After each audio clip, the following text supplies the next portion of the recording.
Right, my weird video, take 15, fucking hell. I'm gonna throw this out there before the video properly starts, that this video covers an incredibly adult section of the Overwatch fanbase, so I would encourage anyone under 18 to click off. This video isn't a hit piece or a call to action, it's more of just standing back and theorizing about why this community exists and, the overall psychosexual connections in gaming in general. And also, my apologies to any regular subscribers, but as you're all aware, I'm a therapist, so I'm going to have a keen interest in psychology, and part of that includes the role of sex in the human mind and human society. Regardless of that, hello, my name is Peregrine. Overwatch is well known for being an incredibly diverse game, be it the characters, the levels of skill expression, and their hero fantasies, but it also has a wildly diverse set of players. Some people play purely for fun, some play competitively, some play only the custom game modes, some one-trick, some flex, and some play to feel a connection to other people. However, would you believe me if I told you there was an entire group of people that played the game of Overwatch purely for sexual pleasure? Would you believe me? Well, I hope you would believe me because it's very real and it's the theme of this video. Welcome to the incredibly strange world of r/HealSluts. HealSluts is a subreddit dedicated to the act of playing video games as a form of BDSM, in which the healer usually takes position as a submissive while the other player, a DPS or tank, takes position as a dominant. This community seems to have begun in Overwatch, but judging by the banner and the content posted,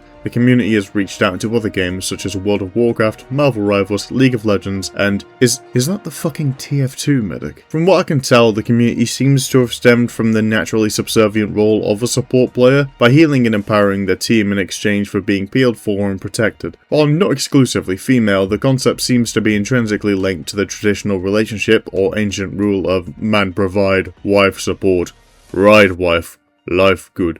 This is all taken to its logical extreme, in which the healer dedicates their entire game to their partner, while their partner takes this given support to aggressively dominate a game as DPS, or to be a stalwart tank protector. Who the heal slot queues with, I assume, stems from the healer's preference in partners and their psychosexual development. For example, the average submissive individual, stereotypically speaking, have a tendency to be attracted towards an aggressive dominant, as domination usually comes in tandem with physical strength, good genes, wealth, and strength over others, like a DPS who can solo carry. Meanwhile, other submissives, potentially due to trauma or neurodiversity, might have a tendency towards protective, safe dominance who create space for safe movement and stability for them, in the same way a tank would. I also think this community highlights an interesting concept in game development, in which it appears that women really do tend to gravitate towards healing characters, not just supports, rather actual healers. For example, Soraka, Sona, and Yumi seem to be the go-to League characters for this community, rather than other sexually attractive League supports with no healing capabilities like Lux, Morgana, or Tahm Kench.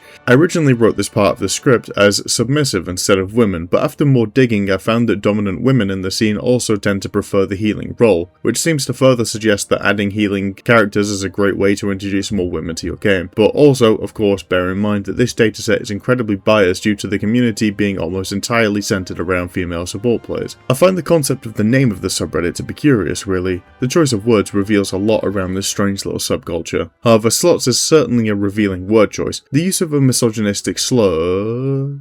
Slur? Is slut a slur? Does that count? I don't know.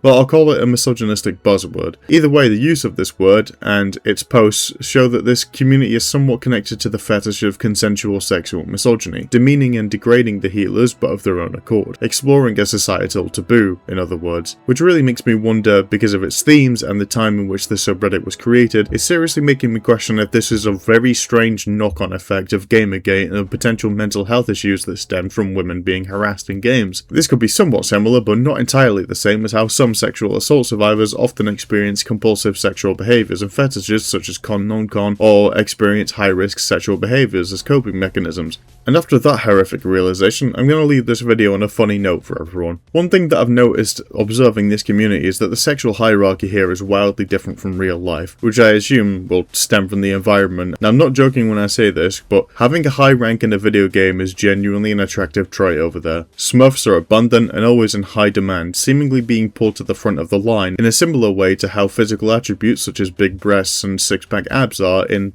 real life society. If we consider the environment of a video game where each game is short and very focused on victory or defeat as a stand-in for life or death, without the concept of long-term relationship goals or having to worry about maintaining a stable income, the human mind seems to completely revert to purely animal instincts. where adrenaline and anger flow, causing not only heated gamer moments, but seemingly triggering animal breeding instincts, where the one who dominates all is considered the alpha and receives mates. Not in real life, of course, but if you can get someone moaning in Discord, I suppose that counts for something to some people. So next time your dad tells you to go outside, call him a soy-maxing incel chud and that you're getting major sliz online. But with that, I'm going to bring this video to a close. As everyone is aware by now, I like to keep my content short and snappy to avoid droning on about bullshit no one cares about. I must say it's been a pleasure researching this strange topic and theorizing about the unique scenario in which it finds itself in. I'm disappointed in my lack of ability to get real interviews with these people, but everywhere I went was asking me for ID, and to that I say, not today, Mossad. Go away, keep your glowing 3 lesser agents away from me. Bye bye.